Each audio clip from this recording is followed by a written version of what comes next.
Olá, estudante! Hoje a gente vai falar sobre condições lógicas.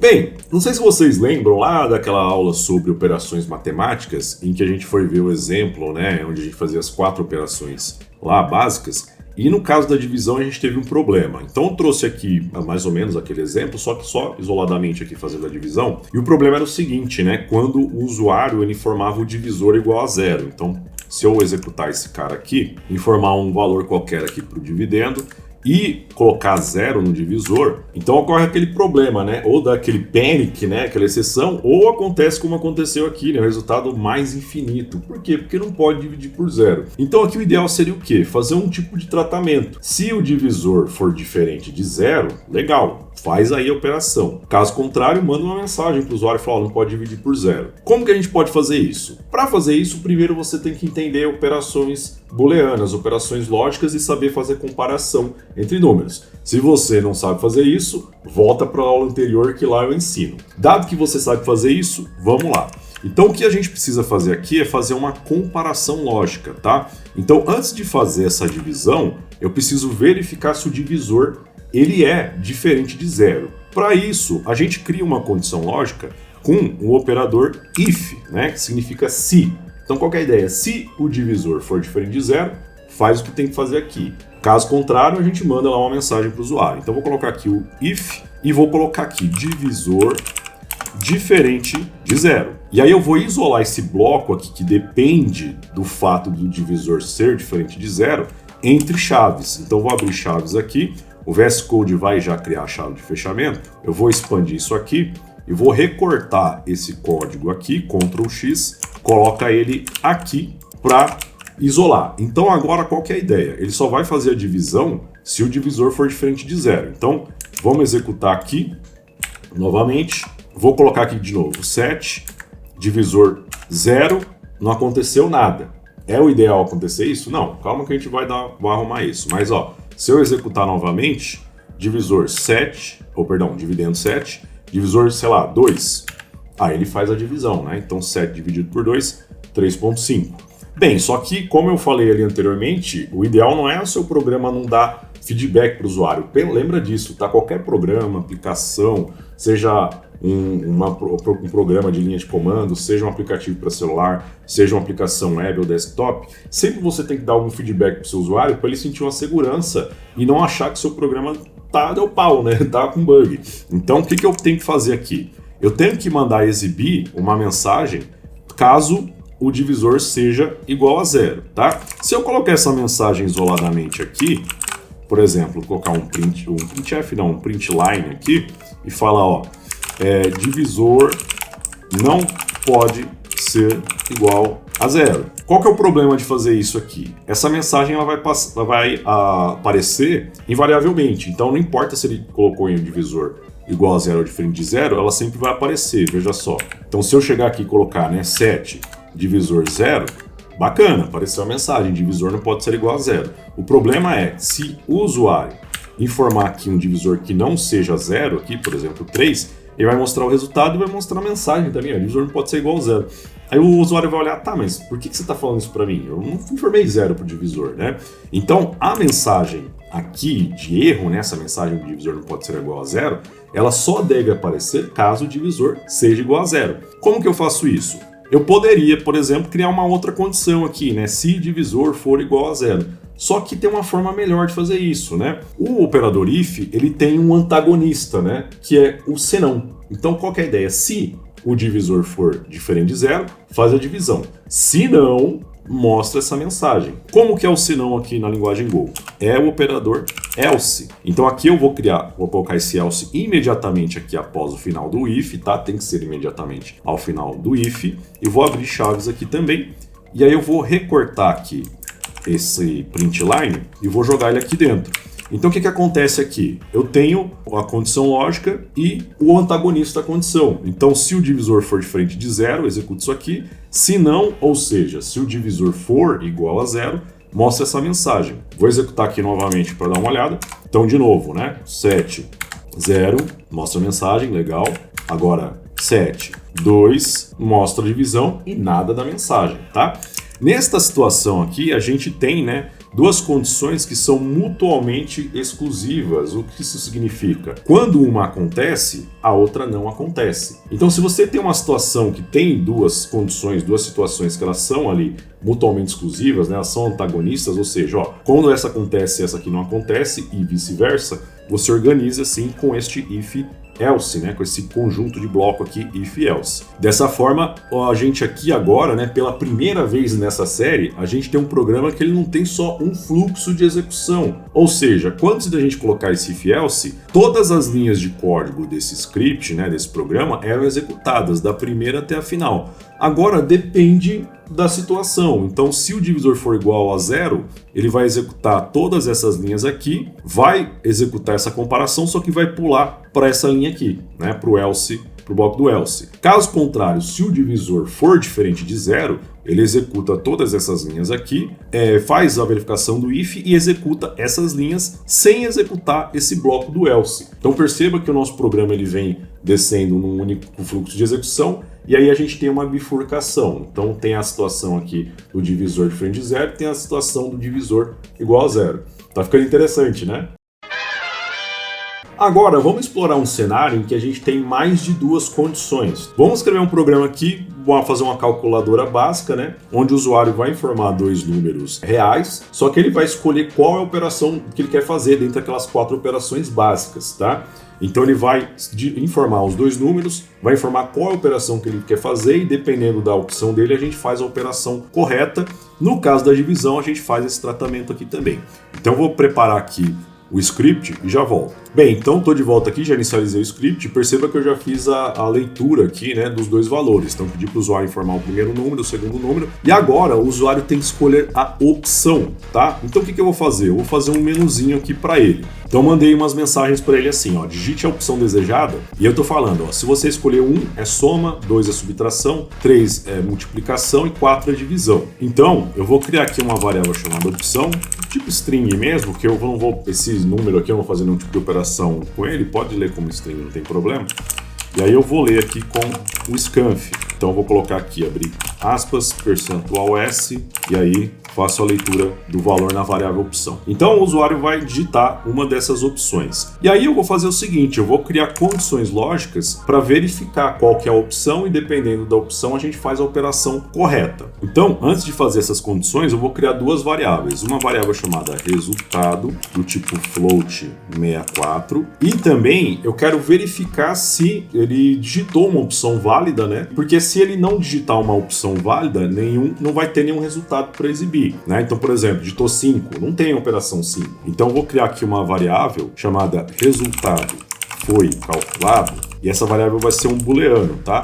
Por padrão, eu vou falar que true, né? Foi calculado. Vocês vão entender esse algoritmo, essa ideia já. Bem, vamos fazer então essas condições. Então, eu vou colocar aqui. Primeiramente, vamos fazer na ordem, né? If opção igual. Então lembra lá do operador igual, né? O operador igual ele serve não apenas para comparação numérica, mas para comparar strings, para comparar outros tipos de valores também, tá? Assim como o operador diferente. Então aqui eu vou colocar, se a opção for igual a 1, entre aspas, porque a opção é do tipo string, né? Então a gente pega aqui o nosso resultado, recebe número 1 mais número 2. E aí eu tenho que fazer agora a da subtração. Só que diferentemente aqui do outro exemplo, que a gente tinha apenas duas condições mutuamente exclusivas, né? Aqui a gente tem 4 condições mutuamente exclusivas. Na verdade, a gente tem 5. Por quê? Porque tem uma para cada operação, só que a gente tem que verificar também se ele digitou uma opção inválida. Então são 5 condições mutuamente exclusivas. Então eu tenho que interligar elas com essa estrutura de C senão. Só que só o C senão puro, eu só consigo fazer duas condições mutuamente exclusivas. Então, como que eu faço aqui? Eu vou colocar se não, e logo na sequência eu já vou fazer um outro if, um outro se. Então, se opção igual a 2, e aí, no caso, a opção 2 é a subtração. Então, resultado igual a número 1 menos número 2. E aí eu vou continuando nessa lógica. Então, se não, se opção igual a 3, resultado.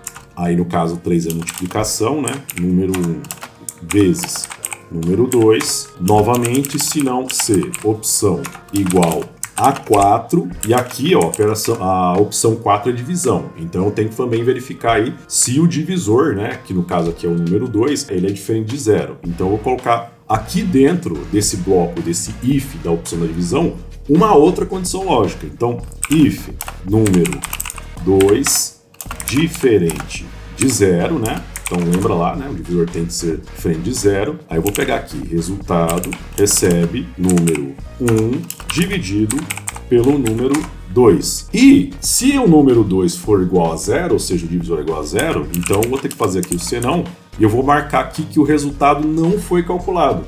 Então essa variável resultado calculado, ela está sinalizando se o resultado foi calculado ou não. Então lá no final do programa, se o valor dela for true, eu sei que o resultado foi calculado. Caso contrário, não foi. Então eu vou colocar aqui, ó, resultado foi calculado, recebe false, tá? Então não foi calculado. Agora a gente volta aqui, ó, para esse bloco aqui da opção, porque e se o usuário digitou uma opção que não seja nem 1, 2, 3 ou 4, né? Então aqui eu só vou colocar um else. Se o programa chegou até aqui, quer dizer que a opção nem foi 1, nem foi 2, nem foi 3, nem foi 4. Por quê? Digamos que o usuário digitou 2, né? Então o programa veio, ó, a opção é igual a 1? Não. Então vamos comparar isso aqui. Opção igual a 2? Ele faz o que tem que fazer e as outras condições nem vão ser verificadas, tá? Então por isso, quando a gente tem as condições mutuamente exclusivas, ocorre um chaveamento. Se o programa entra em uma dessas condições, as outras consecutivas nem serão testadas. Ele já pula aqui para depois desse blocão de condições lógicas. Então se não, eu só coloco aqui, resultado foi calculado, recebe false. Agora, o que a gente pode fazer? Aqui no final, a gente vai saber apenas se o resultado foi calculado ou não. Se você quiser dar uma mensagem um pouquinho mais clara, por exemplo, nesse caso aqui que o resultado não foi calculado por causa do divisor, a gente pode aqui antes, né, antes ou depois de resultado foi calculado e receber false, mandar uma mensagem para o usuário também. Então aqui no caso, como a gente sabe que o problema aqui é o divisor não pode ser 0, a gente manda essa mensagem para ele. Então divisor não pode ser igual a 0. E beleza, então ele vai saber aqui, vai ter um feedback exato de qual foi o problema que aconteceu. Assim como aqui também, se ele caiu aqui é porque a opção é inválida. Então vamos colocar aqui também um print line avisando para ele, né? Opção inválida.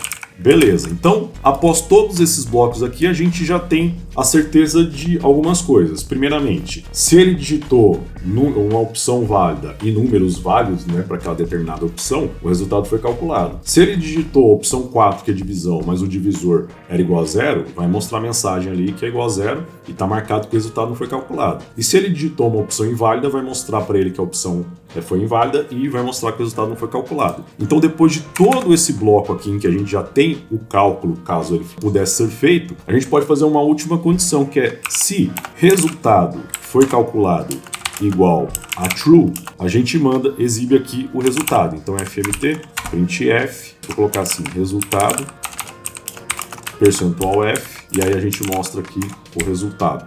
Então o que eu estou comparando aqui? Ó? Se resultado foi calculado igual a true, né? Por quê? Porque essa variável é uma variável bool, né? Uma variável booleana. Só que aí que tá, né? Quando você tem uma variável booleana, como essa aqui, e você quer comparar se o valor dela é igual a true, você pode fazer dessa forma sem problema nenhum, só que você pode abreviar. Por quê? Porque como que o operador if funciona? A condição só é satisfeita, né? O programa só entra dentro do bloco do if se o resultado dessa condição for true, for verdadeiro. Então, por exemplo, aqui a gente compara, né? Se a opção for igual a 3. Então ele só vai entrar no bloco desse if se o valor de opção for igual a 3. Então aqui, como ele testa se a condição é igual a true, a gente não precisa fazer essa comparação aqui. Como o valor já é booleano, eu posso tirar essa comparação de igualdade. Tá? Se a ideia era fazer a comparação de igualdade, pode deixar simplesmente assim. Então, se o valor dele for true, a condição que resulta em true entra no if. Se o valor dele for false, a condição não resulta em true, resulta em false, não entra no if. Então você pode abreviar desta forma aqui. Bem, vamos ver se isso aqui está funcionando, né? Então eu vou executar isso aqui. Vamos testar cada uma das opções. Então eu vou colocar aqui 7 e 10, opção 1, resultado 10 mais 7, 17. 7, 10, opção 2, 7 menos 10, menos 3. 7, 10, opção 3, 70, né? 7 vezes 10, 70. 7, 10, opção 4, dá lá 0,7, né? 7 dividido por 10. Agora vamos testar aqui as situações de problema ou de erro, né? Então, primeiramente, 7, 0, opção 4, divisor não pode ser igual a 0. E para fechar, 7, 10, opção, sei lá, 5, opção inválida. Bacana, né? Então agora, perceba que o nosso programa tem vários fluxos de execução. Então, além das 4 situações que a gente tem aqui, né, que é referente a cada operação, então a gente teria 4 fluxos, mas na verdade a gente também tem um fluxo em que o divisor é igual a 0 e mais um outro fluxo da opção inválida. Então, nosso programa tem 6 fluxos de execução diferentes. E para fechar, eu vou te mostrar uma outra forma de escrever esse mesmo programa, só que ao invés de utilizar aqui esse bloco de if-elses, utilizar uma outra estrutura que também pode ser utilizada e é útil nesse caso que a gente tem uma série de condições mutuamente exclusivas, tá? Então o que eu vou fazer aqui? Eu vou copiar esse código e vou criar um outro exemplo aqui. Então criei aqui o terceiro exemplo, só que eu vou fazer o seguinte, ó, eu vou tirar todo esse bloco do if aqui até o final do programa. Então vamos voltar aqui para a parte em que a gente fez a leitura, mostrou as opções e fez a leitura da opção. Só que agora, ao invés de utilizar if-elses, a gente vai utilizar um operador da linguagem Go chamado switch. O switch é mais ou menos como se fosse um operador de chaveamento entre operações. Como é que ele funciona? A gente vai colocar aqui, ó, switch, opção, e vai abrir aqui um bloco, né, com chaves. E aí, para cada valor de opção, a gente vai testar aqui os casos, né, desses valores que ele pode assumir. Porque se a gente olhar aqui o outro exemplo, o que são essas condições, né? Basicamente, todas essas condições elas estão testando o valor da variável opção. Então, quando você tem uma situação como essa, que as suas condições lógicas, todas elas se resumem a testar valores diferentes para uma única variável, que no nosso caso aqui é a opção, neste caso específico, você pode substituir esses blocos de if-else por uma estrutura de switch, tá? Mas lembra que só dá certo para esse caso em que as suas condições consistem basicamente em testar valores diferentes para uma única variável. O switch ele não é tão poderoso quanto esses blocos if-else, porque nesses ifs a gente pode colocar condições bem complexas. Já no caso do switch, a gente só consegue utilizar ele quando realmente a gente quer testar diversos valores para uma única variável, beleza? Então como que ficaria aqui? A gente separa cada uma dessas opções em casos, né? Então, por exemplo, caso o valor da variável opção seja 1, eu coloco 2 pontos, aí ele vai ver que ele identa aqui, né, desta forma, vou dar um enter aqui, e aí eu falo, resultado recebe número 1 mais número 2. E aí eu vou implementar cada um dos 4 casos. Então, volta aqui, caso o valor seja 2, resultado recebe número 1 menos número 2, continuando, caso o valor seja 3, resultado recebe número 1 vezes número 2, e aí, caso o valor seja 4, aqui não tem como, a gente vai ter que ter aquela condição lá para verificar o divisor, da mesma forma que a gente fez lá no outro exemplo. Então, se número 2 for diferente de 0, a gente faz resultado recebe número 1 dividido por número 2, e aqui já bota aquele senão do mesmo jeito que a gente fez lá no outro exemplo, né? Então, aqui a gente manda um print line falando que o divisor não pode ser igual a 0. Beleza? E marca aqui que o resultado não foi calculado, né? O resultado foi calculado, recebe false. Só que agora a gente chegou naquela situação da opção inválida, né? Como é que eu testo a opção inválida? É o seguinte, como que o switch funciona? Se o usuário, por exemplo, digitar aqui opção 1, ele vai entrar nesse caso aqui e não vai nem testar os outros casos, ele já sai do switch. Então se ele digitou 1, entra aqui, já sai do switch. Se ele digitou 2, testa, é 1? Não. É 2? É. Então executa isso aqui, sai do switch. Se ele digitar 3, é 1? Não. É 2? Não. É 3? É. Executa isso aqui, sai do switch. 4, é 1? Não é. É 2? Não é. É 3? Não é. É 4? Opa, faz aqui o que tem que fazer, sai do switch. Então se ele digitar um valor que não seja nenhum desses, ele vai testar cada um desses casos, não entrou em nenhum. E a gente pode fazer aqui um caso default, né? Um caso padrão, ou seja, um caso em que, ó, caso não seja nenhum desses daqui, utilizando o operador default. Então, default é o caso da exceção, né? Ou seja, não entrou em nenhum desses outros casos. Então, entra aqui no default. O default sempre tem que ser a última opção aqui, tá? É igual no nosso caso aqui do exemplo 2, o último senão, né? Então, se ele não entrou em nenhuma dessas condições, só resta essa. Então, essa aqui vai ser executada. Mesma coisa, se ele não entrou em nenhum desses casos, então o default vai ser executado. Então, aqui a mesma ideia, né? A gente manda lá o print line, falando que é opção inválida e resultado foi calculado igual a false, recebe false. Mesma coisa, né? Vou copiar aqui, mesma ideia. Depois do switch, a gente faz aquela verificação para ver se o resultado foi calculado e imprime o resultado. Então, esse programa aqui ele tem que ter exatamente o mesmo comportamento do programa do exemplo 2. Vamos testar isso aqui. Deixa eu só corrigir um negócio, né, rapidinho. Então, vamos executar aqui e vamos começar pelo caso da soma, né? Então, 7, 10, opção 1, 17, legal. Segundo caso, né? 7, 10, opção 2, beleza, subtraiu corretamente. 7, 10, opção 3, multiplicou corretamente. 7, 10, opção 4, dividiu corretamente. Agora as exceções. Então, 7, 0, opção 4, divisão. Divisor não pode ser igual a 0. E aí o último caso, 7, 10, opção, sei lá, 7, né? Não tem. Opção inválida. Então perceba que ele funcionou da mesma forma. Bem, então meu objetivo nessa aula foi mostrar para vocês o que são condições lógicas, né? É lógico que nos outros exemplos que a gente vai fazer aqui daqui para frente no curso, a gente sempre vai estar ali esbarrando em condições lógicas. Vão ter condições mais complexas, né? Como eu prometi lá no começo dessa série, os exemplos vão ficando mais complexos, né? Vocês podem ver que aqui a gente tem exemplos bem maiores do que a gente tinha anteriormente. E o mais importante, agora o nosso programa não segue só um fluxo de execução, né? A gente teve aqui um programa que tem 6 fluxos de execução diferentes, tá? Então é aqui que geralmente, né, a galera que está aprendendo programação começa a se perder. Então eu recomendo fortemente que você teste, você brinque, você faça exemplos, faça exercícios, testa aí esses conhecimentos. Quanto mais você praticar, melhor, ok? Nos vemos na próxima aula e até mais.